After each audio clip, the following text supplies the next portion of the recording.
Bienvenidos a una nueva entrevista en Furor Televisión.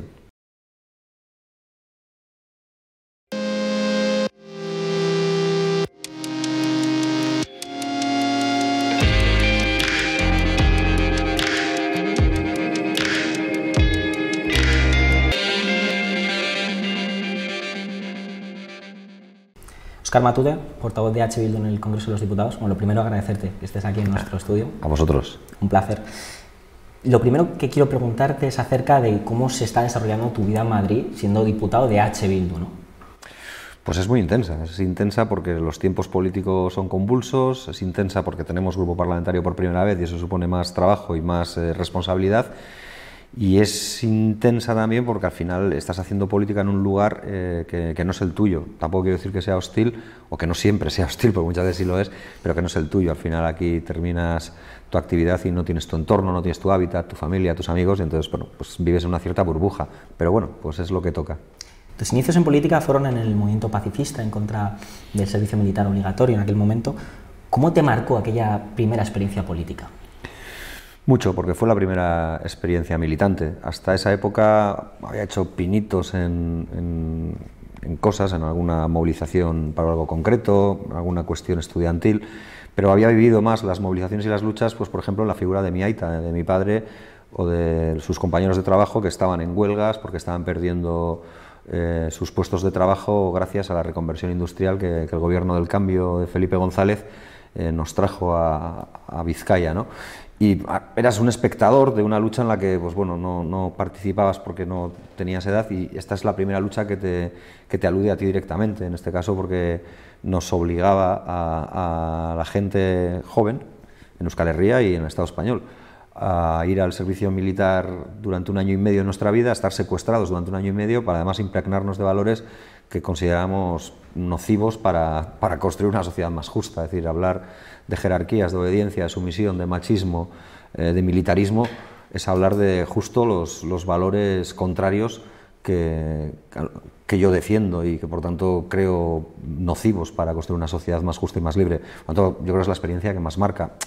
También digo que no fue una lucha épica en el sentido de que estuviera uno solo contra el mundo. Por fortuna en Euskal Herria, de los 13.000 insumisos que hubo en el Estado español, 10.000 eran insumisos de Euskal Herria. Por tanto era pues una cosa muy habitual, e incluso en barrios obreros como en el que yo vivía en Bilbao, pues éramos muchos los que podíamos constituir un comité del barrio de insumisos, porque realmente era una opción que cada vez era más secundada y validada por la gente joven en esa época y en Euskal Herria, y porque además quisimos hacer de eso un debate ideológico. No nos limitamos a decir que no queríamos ir al ejército porque no queríamos que un año y medio de nuestras vidas lo perdiéramos aprendiendo a manejar armas que no queríamos aprender a manejar, sino que además decidimos hacer una batalla contra la existencia propia de los ejércitos, y decidimos hacer una batalla también contra esa falsa solidaridad que nos querían ofrecer como alternativa, que era la del voluntariado en prestación social sustitutoria en la Cruz Roja, en cualquier otra cosa. Nosotros éramos seres sociales perfectamente integrados y además partícipes de muchas luchas sociales, vecinales, ecologistas o estudiantiles en nuestro país. Por tanto, no tenía nadie que enseñarnos a ser solidarios o a luchar por nuestros derechos. Tanto es así que José María Aznar al final acaba con el servicio militar viéndose abocado un poco a ir, ¿no? Sí, es paradójico porque fue efectivamente José María Aznar en 1996, cuando accede al gobierno del Estado español, no tarda demasiados meses en abolir el servicio militar obligatorio. Para nosotros el objetivo no era solo que se aboliera el servicio militar obligatorio, como he dicho, era también la desaparición de los ejércitos, en este caso el ejército español.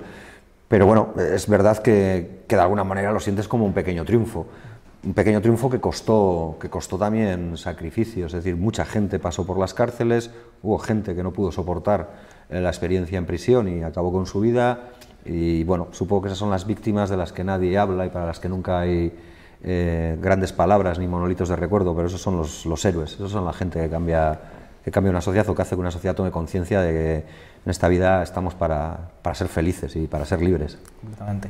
En el 2002 entras en el Parlamento Vasco, si no me equivoco, y ahí, digamos, comienza tu actividad parlamentaria como tal, tu actividad institucional. Antes venías de los movimientos sociales. Lo primero quiero saber cómo fue ese choque, ¿no? De pasar de la calle a la política parlamentaria, y también quiero saber, digamos, cómo fue tu trayectoria inicial, ¿no? Esos primeros años en los que empiezas. Sí. como señalábamos antes, yo empiezo, digamos, en la militancia más activa en el momento de insumisión o al calor de la lucha por la insumisión.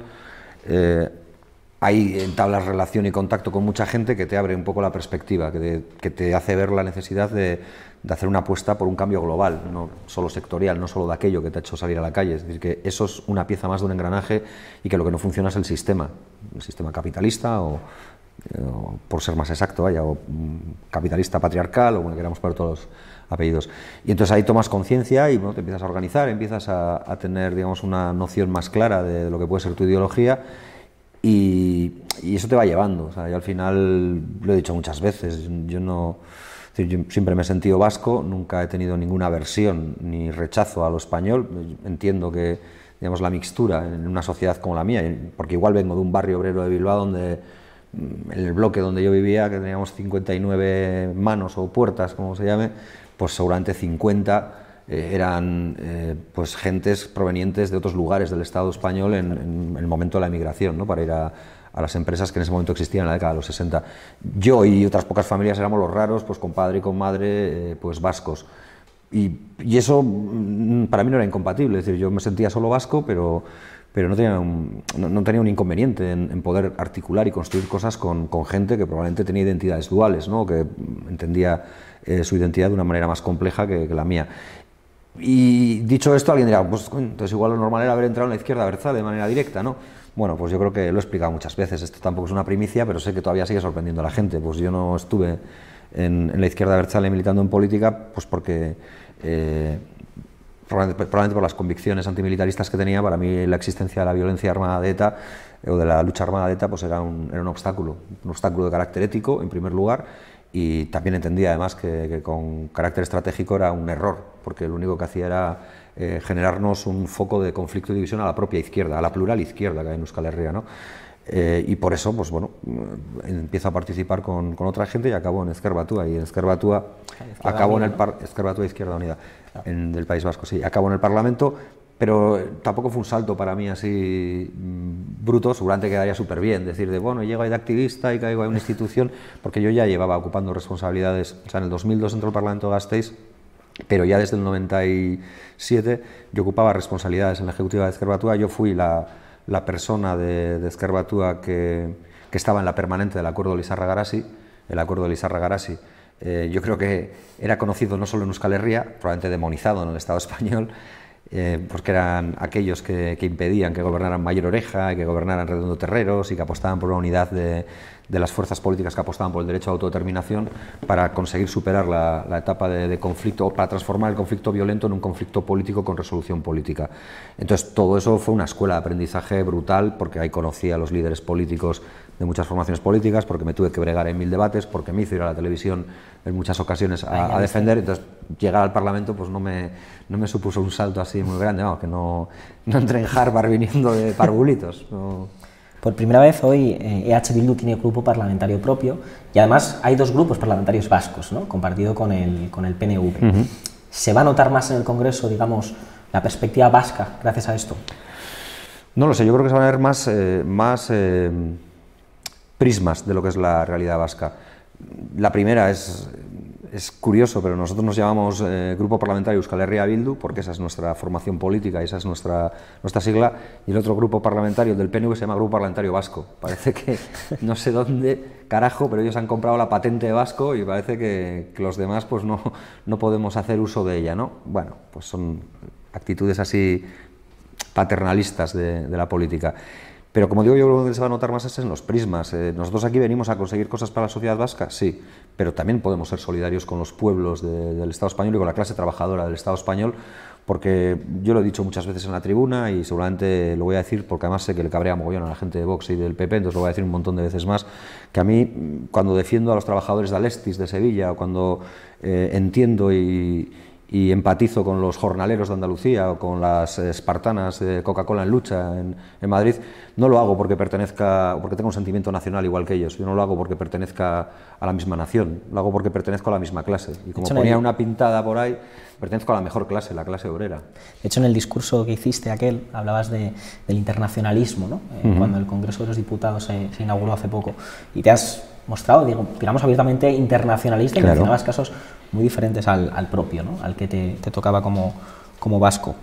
Ha ocurrido algo hace relativamente poco que creo que también marca la distancia entre el PNV y H. Bildu, que es el caso de Zaldívar. Quiero preguntarte cómo valoras la gestión que ha hecho el PNV del desastre de Zaldívar. Mal, muy mal. Y no lo digo porque vaya a haber elecciones el 5 de abril o porque quiera aprovechar esta entrevista, que no sé si después tendrá el PNV, pero digamos en el ínterin en el que yo hago esto y no viene el PNV, pues para lanzar no sé qué relato. Lo digo desde una óptica muy personal. A mí me dolió muchísimo que la primera reacción de los poderes públicos vascos cuando se produce el derrumbe y sabemos que hay 2 trabajadores sepultados en ese derrumbe, y estamos hablando de las horas posteriores, no 7, 10 días después, la mayor preocupación de las autoridades vascas parece que sea la de abrir la autopista para que se vuelva a recuperar el tráfico, y no se hace mención a los 2 trabajadores sepultados. A mí, pues igual por el componente de clase o porque soy muy consciente de dónde vengo y lo que voy a ser siempre, esté donde esté, a mí me dolió. Y me dolió también mucho más que el Lehendakari, cuando hace una comparecencia no sé cuántos días después y seguramente forzado por los acontecimientos, aparte del tono que manejó, de la arrogancia que pudo manejar, tampoco tenga un recuerdo para esos trabajadores. Aquello en el que cita además, ¿no?, la presión de Twitter o algo parecido. Sí, no sé, es que no hace falta ser de izquierdas para decir, hostias, tengo 2 personas sepultadas ahí con sus familias por una mala praxis de una empresa, que en este caso es Verter Recycling, la que gestionaba ese vertedero, pero por una responsabilidad subsidiaria mía del gobierno que decidí hace más de 15 años que ya dejaba de hacer controles para ver si lo que me decía esa empresa era real o no, es decir, no controlaba los residuos que se vertían en ese lugar más allá de lo que me decía la empresa, que me podía mentir o no, decidí no hacer revisiones continuas para ver si el terreno estaba compactado o no. Y entonces se produce el desastre y, bueno, me limito a decir que en principio me tengo que creer lo que dice la empresa y no me olvido de los trabajadores y hablo un poco de las dificultades para la población. Bueno, pues la población en esa zona, en Ermua, en Eibar, en Vergara, en Zaldívar, en Elgueta, en todas las poblaciones circundantes, está cabreada. Está cabreada porque se ha dado cuenta de que tenía un vertedero de residuos, muchos de ellos tóxicos, como el amianto y otros, a escasos metros de sus casas, claro, y nadie se lo había dicho. La cuestión también es esta, ¿no?, el impacto ambiental, ya no solo la cuestión lógica y humana de los 2 trabajadores sepultados, sino los efectos que puede tener a nivel ambiental, ¿no?, este desastre. Bueno, de rato diría que es el capitalismo, amigos, pero es verdad. O sea, cuando nos venden que este es el mejor de los mundos posibles, probablemente nos ocultan, sepultan, como esa propia basura, todas las consecuencias que tiene determinado modelo de desarrollo. Y un modelo de desarrollo que es puramente extractivista, que solo busca obtener los máximos beneficios sin dejar que la naturaleza pueda regenerarse, lo único que hace es generar residuos que luego no sabes dónde meter. Yo creo que este drama que todavía se vive en Zaldívar, si para algo tiene que servir, es para que se haga un inventario real, primero, de todos los vertederos que hay en Euskal Herria, que no serán pocos y se conocerán muy pocos de los que hay.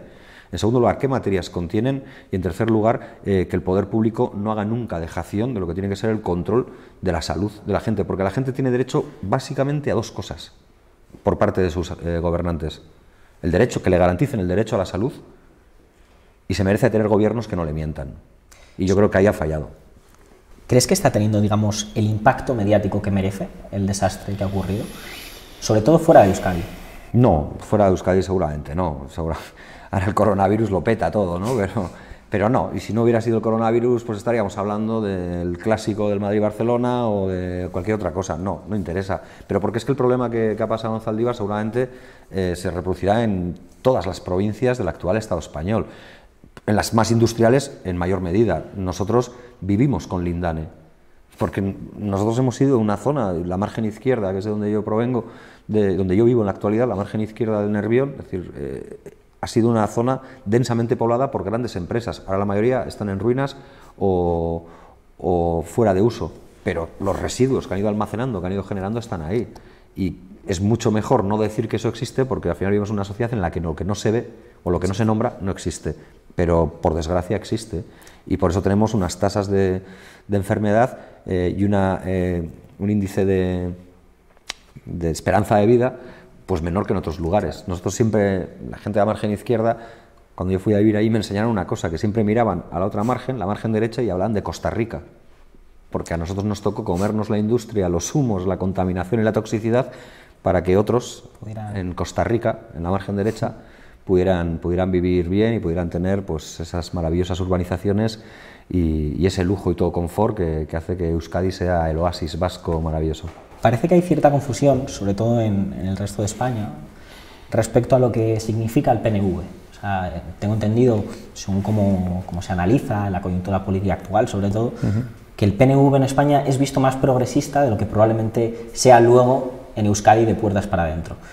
Quiero preguntar tu valoración respecto a esto y si situarías al PNV como un partido conservador patrio o comparable a como podría ser el Partido Popular o Ciudadanos. Ahora, dentro de mi esquema de pensamiento y de mi escala de valores, el PNV es un partido de centro-derecha, punto.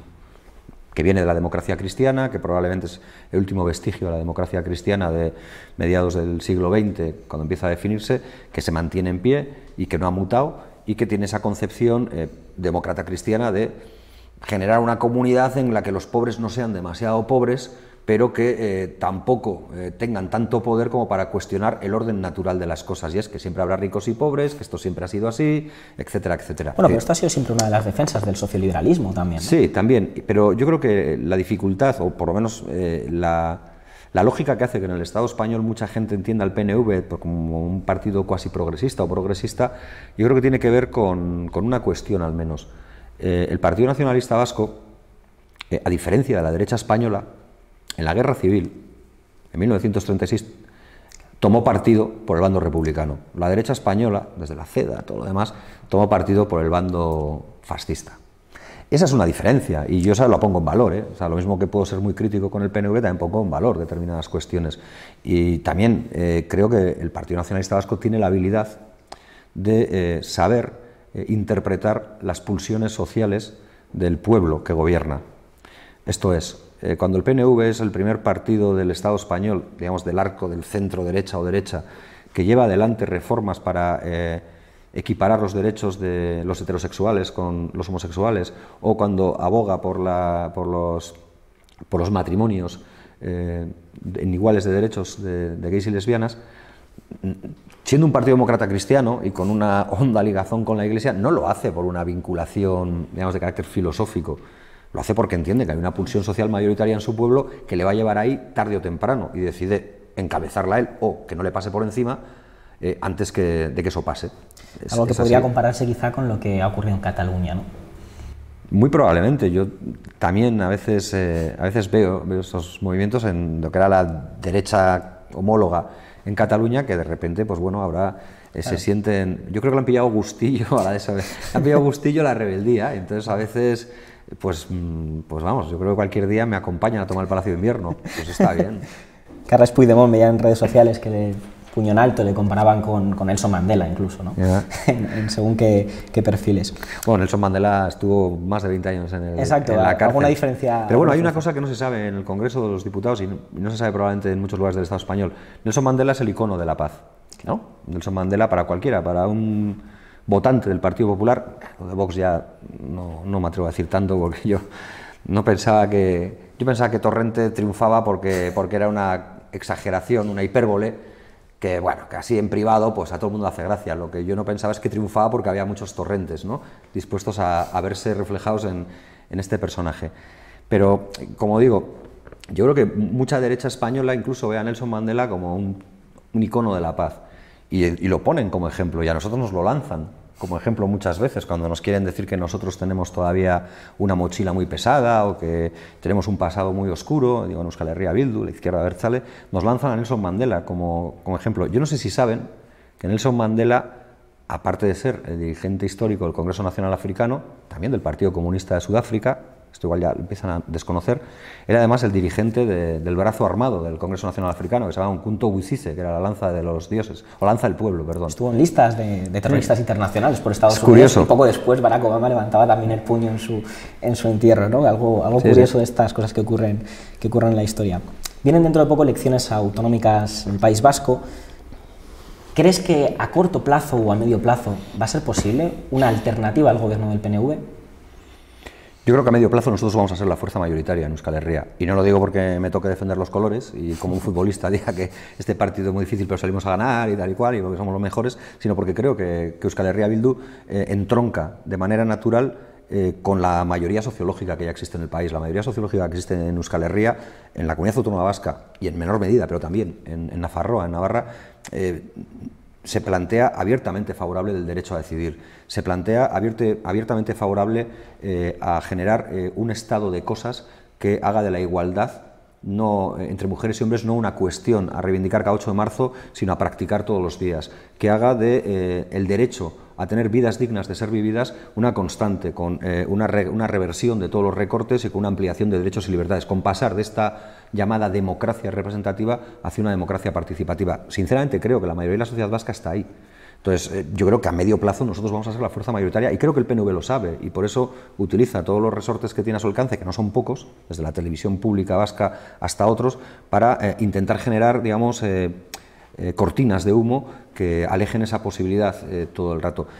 Y creo eso y también creo que será y tiene que ser posible que las izquierdas vascas nos podamos entender, y no somos iguales, y no queremos ser iguales. O sea, nuestra diferencia con el Partido Socialista de Euskadi es abismal. He empezado la entrevista, voy a decir recordándome que era más sutil, de Felipe González que otra palabra. Por lo tanto, nuestras diferencias son enormes, pero si somos capaces del para qué, de construir un proyecto que sea un proyecto que amplíe derechos, que amplíe libertades, que haga de la libertad no un fetiche, sino un ejercicio práctico, que nos dé la capacidad de decidir sobre todas las cosas y en todo momento, ¿por qué no vamos a ir avanzando? Ya hay dirigentes del Partido Socialista que están preconizando que no se puede sostener por más tiempo esta especie de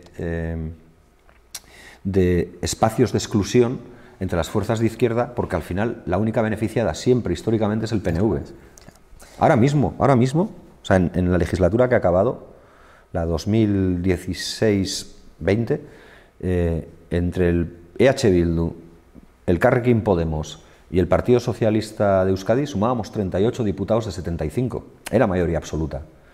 Pero no fue posible pues porque, como digo, todavía existen esos espacios de exclusión. Nosotros estamos trabajando y nosotras de manera abierta para que se rompan esos espacios de exclusión. Y además creemos que la sociedad nos está empujando a que se rompan, porque no entiende que si una sociedad está girada a la izquierda, y creo que la sociedad vasca lo está, no pueda tener un gobierno que represente realmente ese giro a la izquierda. Antes de ser parte de EH Bildu, militaste durante muchos años, como decíamos al principio, en Izquierda Unida, de hecho desde 1996 al año 2008. Después fuiste uno de los fundadores de Bildu, ¿sí? Que hoy es uno de los 6. EH Bildu, efectivamente. ¿Cómo ha sido tu desarrollo ideológico en este tiempo? Y si te ha supuesto, digamos, ciertas contradicciones pasar de ser, bueno, de una izquierda que reivindicaba al Estado en su conjunto, a ser hoy soberanista y defensor del sujeto político que representa Euskal Herria. Yo tengo un buen amigo que verá esta entrevista y entenderá perfectamente a quién me refiero con esto que voy a decir. Él se llama Jonathan Martínez, creo que es bastante conocido en las redes sociales.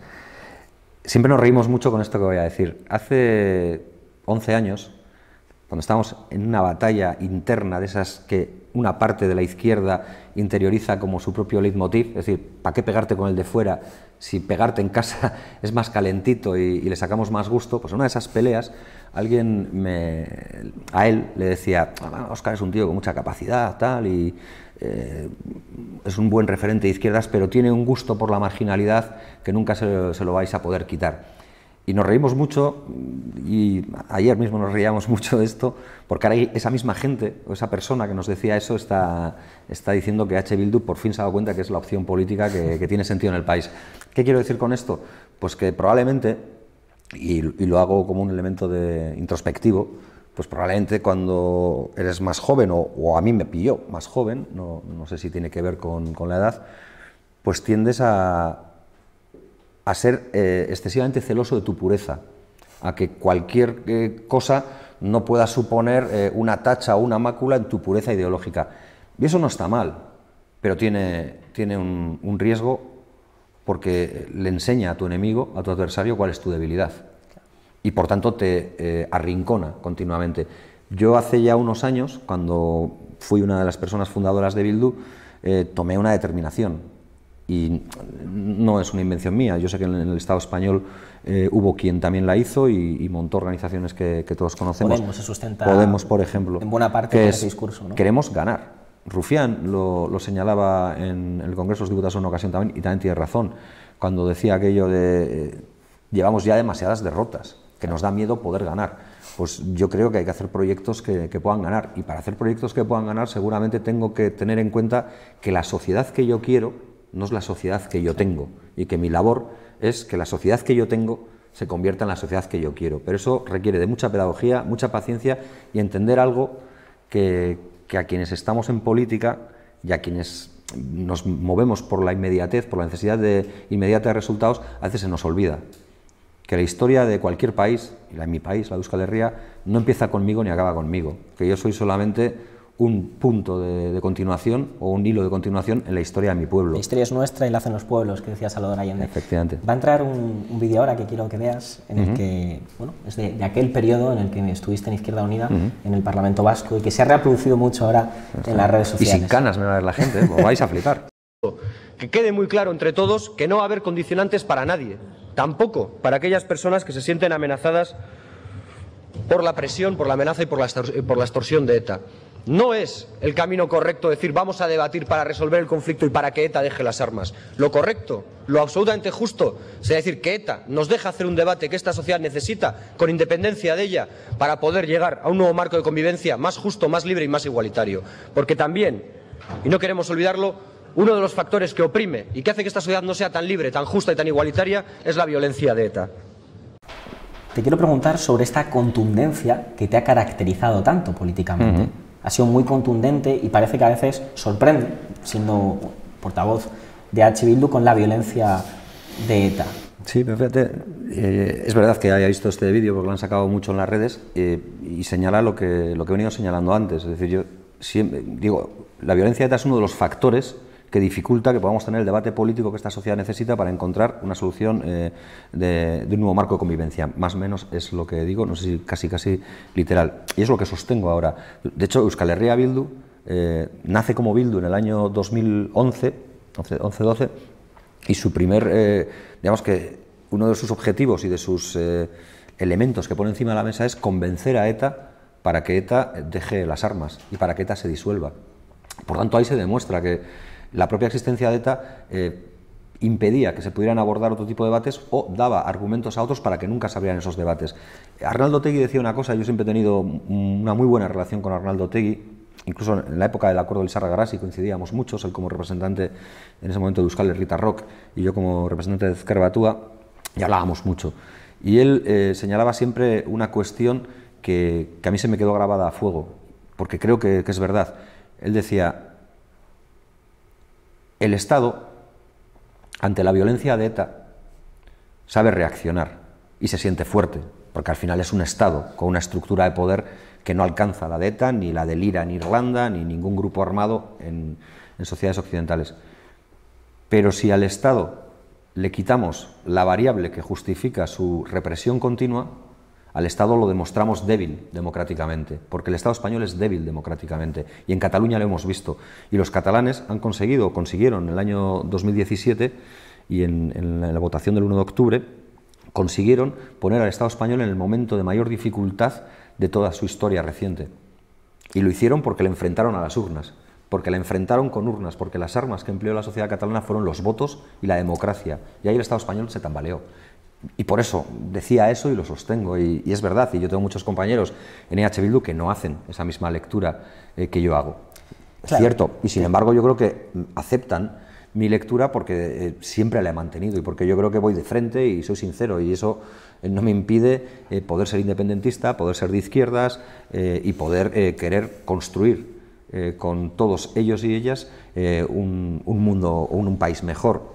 Yo lo digo básicamente porque creo que sorprende políticamente, seguro a mucha gente, ver este tipo de discursos y las contradicciones que puede haberse producido dentro del seno de H. Bildu, bueno, siendo hoy el representante de H. Bildu en el Congreso de los Diputados. Pero no ha habido contradicciones. El problema es que yo creo que en el Estado español hay una distorsión sobre lo que dicen que somos y lo que realmente somos. Una distorsión interesada. Es decir, yo muchas veces utilizo este argumento o este ejemplo, que igual no es el mejor. Yo creo que intentar convencer ahora a mucha gente del Estado español, me da igual de qué pueblos y de qué localidades, de que somos el Arcángel Gabriel. Yo soy ateo, claro, pero de que somos el Arcángel Gabriel cuando nos han pintado como Leviatán, pues es jodido, porque la gente dice, ¿qué está pasando aquí? Como 40 años bombardeándome con imágenes selectivas y con mensajes selectivos que decían que solo había unas víctimas, que no había otras, que solo había una violencia, que no había otras, que la tortura no existía, y ahora vemos que había más de 6.000 casos de torturas según el protocolo, según un informe del gobierno vasco que nosotros no hemos hecho, y siguiendo los criterios del protocolo de Estambul, pues a esa gente se le caen los esquemas. Pero es que la realidad vasca era convulsa, y esa parte que sale ahí es una parte de la realidad, como otras muchas.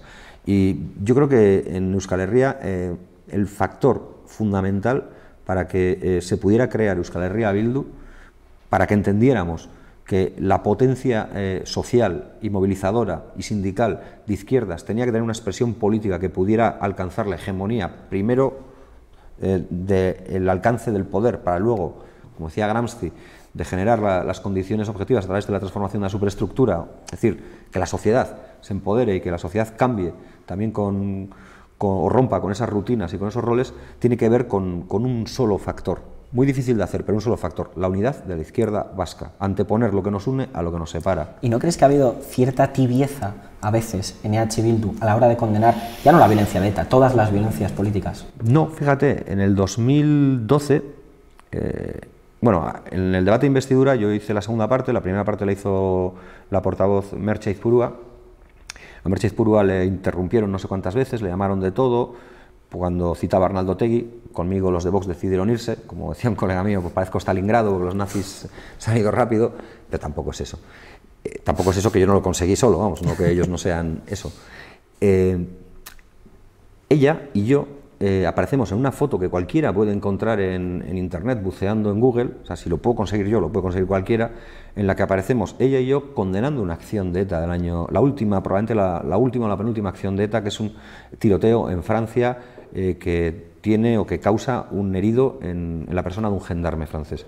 Y ella y yo, que ya éramos Bildu, ella era candidata a alcaldesa o alcaldesa, no recuerdo bien ya, de Usurbil, por Bildu, y yo, que era portavoz de Bildu, salimos en esa rueda de prensa junto con Pello Urizar, que era el secretario general de EA y también otro de los portavoces de Bildu, en una rueda de prensa en la que el titular de medios convencionales, o sea, no nuestros, dice Bildu, en ese momento éramos Bildu condena la última acción de ETA. ¿Ha valido para algo?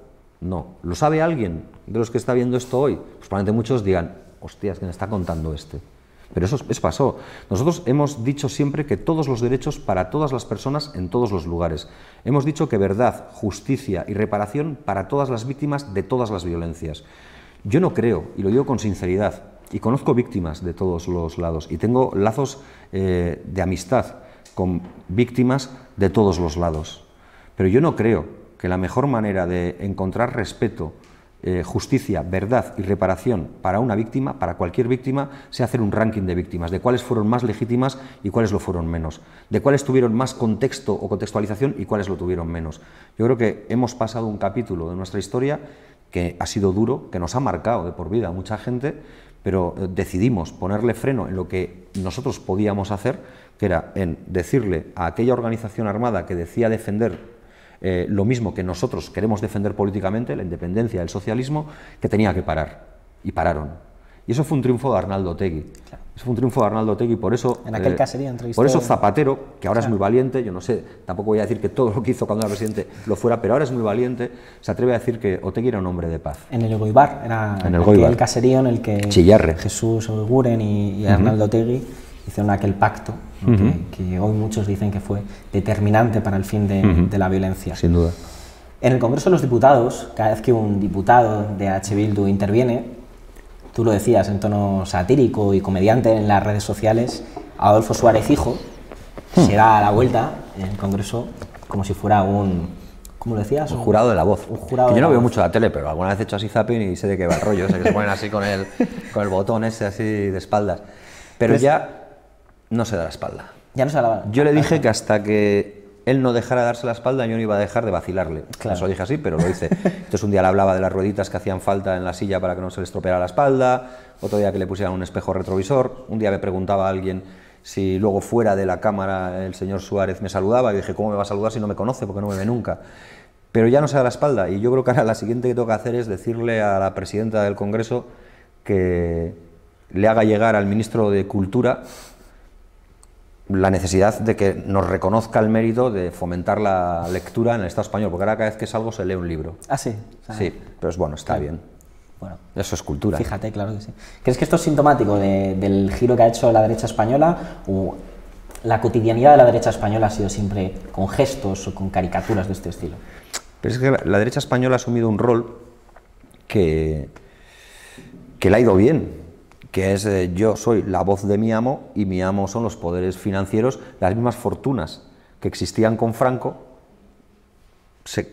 Una noche, esto fue milagroso, en una noche pasaron de ser franquistas a ser demócratas y siguen mandando en el Estado español. Muchas de las grandes fortunas, no voy a decir todas, pero muchas de las grandes fortunas tienen su origen en el desarrollo que tuvieron en el franquismo y mantuvieron en la democracia. ¿Y qué hicieron? Un bipartidismo. Y en ese bipartidismo pues tenían pues, un partido de izquierdas que le molestaba poco o lo justo, y un partido de derechas que cumplía dócilmente con sus preceptos. Hay un libro de Antonio Maestre, sí, que me lo he leído, muy interesante. Sí, sí, pues recomiendo a quien esté viendo esto que le eche un ojo, porque es fácil de leer y yo creo que explica muy bien, no ya solo el crecimiento de los franquistas o de determinadas fortunas franquistas y cómo se hicieron con expolios a republicanos, por ejemplo, en el caso de un banco gallego, o cómo los nazis llegaron a España y encontraron en España un paraíso y refugio y aquí siguieron potenciando empresas. Está muy interesante, sí, sí. Os abstuvisteis en la moción de censura facilitando el gobierno de coalición progresista. No, en la moción de censura votamos a favor, votamos... ¿Votasteis a favor de la moción de censura? Las mociones, eso es. En la investidura en la formación del gobierno de Pedro Sánchez, que el gobierno de coalición entre el Partido Socialista y Podemos, que fue tan difícil al final conseguir, vosotros decidisteis, junto a Esquerra Republicana, absteneros para facilitar este gobierno. ¿Cuál está siendo la posición de Bildu sobre el nuevo gobierno de coalición? Quiero saber si creéis que se están dando los pasos que preveíais en cuanto a esto. Y te quiero preguntar también cómo se vivieron aquellos días de incertidumbre, ¿no? En los que Inés Arrimadas, por ejemplo, llamaba al famoso tamallazo, aquello en las filas del Partido Socialista. Claro, me imagino que no se dirigía a vosotros, pero ¿cómo se vivieron aquellos días? Ni a nosotros, ni a lo del chanchullo que tuvieron en Castilla y León, ¿no? Con aquellos censos ahí y demás. No, a ver, nosotros decidimos abstenernos en la moción en la investidura. Sí, en la investidura de Pedro Sánchez, digamos, en el gobierno de coalición de PSOE-Podemos, por pura coherencia y porque nosotros tenemos 1000 defectos, pero tenemos una virtud al menos, que es que somos gente de palabra. Y nosotros a nuestra gente, a la sociedad vasca, le habíamos dicho que había una cosa que estaba por encima de todas las demás, y era nuestro gen antifascista.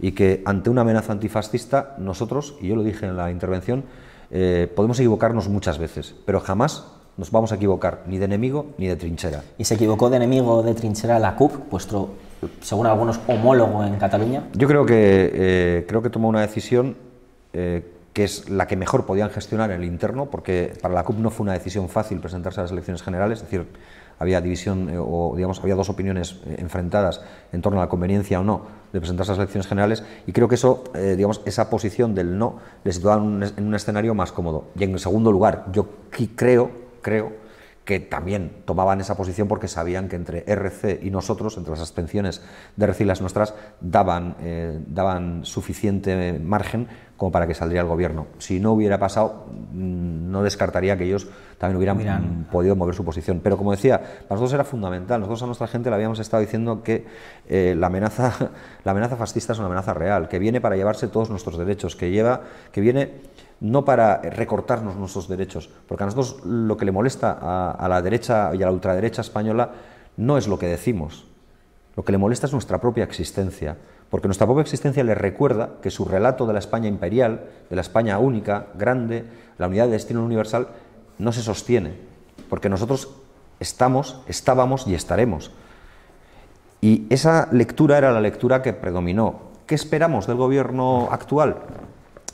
Pues tampoco grandes cosas, nosotros no engañamos, somos como los jugadores de fútbol vascos, pues no va a ser difícil ver un Messi que sea vasco, nosotros somos pues más serios jugando, pues para algunos dirán que menos técnicos, pero más más rocosos o lo que sea. Entonces, pues probablemente lo decimos así. No, pues probablemente no va a dar respuesta a todos los problemas, pero porque nosotros creemos que el verdadero problema que tiene el Estado español para con Euskal Herria, o con Cataluña, o con Galicia, o con cualquier otra realidad que se plantee construirse a sí misma desde parámetros de construcción, de concepción y de construcción voluntaria de su realidad o de su nación en clave ciudadana, es que no tiene la posibilidad de verse a sí misma como un proyecto sin nosotros. Es decir, Euskal Herria se puede ver a sí misma sin el Estado español. El Estado español se puede considerar y se puede ver a sí mismo Estado español sin Cataluña o sin Euskal Herria. A raíz de esto que me comentabas y del gobierno de coalición, viene una pregunta del anterior invitado, del exministro de Asuntos Exteriores y Cooperación, Margallo, y te lo voy a poner a continuación, la vas a tener aquí detrás en el proyector, y nada, a ver qué nos viene a decir don José Manuel Margallo. ¿Serías capaz de explicar la estrategia de Pedro Sánchez más allá de perpetuarse en Moncloa? Manual de resistencia, ¿no? Si lo dice él. No, yo creo que Pedro Sánchez está haciendo lo que no quería hacer.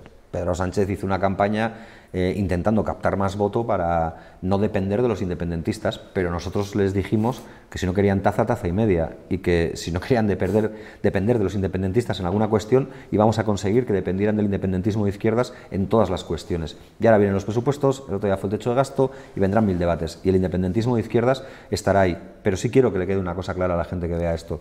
El independentismo de izquierdas no está ahí para afear la identidad nacional de nadie, no está ahí para dificultar la vida de nadie, haya nacido donde haya nacido o se sienta como se sienta. El independentismo de izquierdas está para construir sus propias naciones, pero no para hacerlo a costa de nadie, sino porque creemos que en la construcción de nuestras propias naciones, si somos capaces de hacerlas con la fuerza de la izquierda soberanista vasca o de la izquierda soberanista catalana, se puede encontrar un ejemplo y un espejo para construir otras realidades en otros lugares. Que aprovechen esa oportunidad. De acuerdo, Óscar. Muchísimas gracias por la entrevista. Un placer. La segunda en el plató. Muy bien. Hasta otro momento.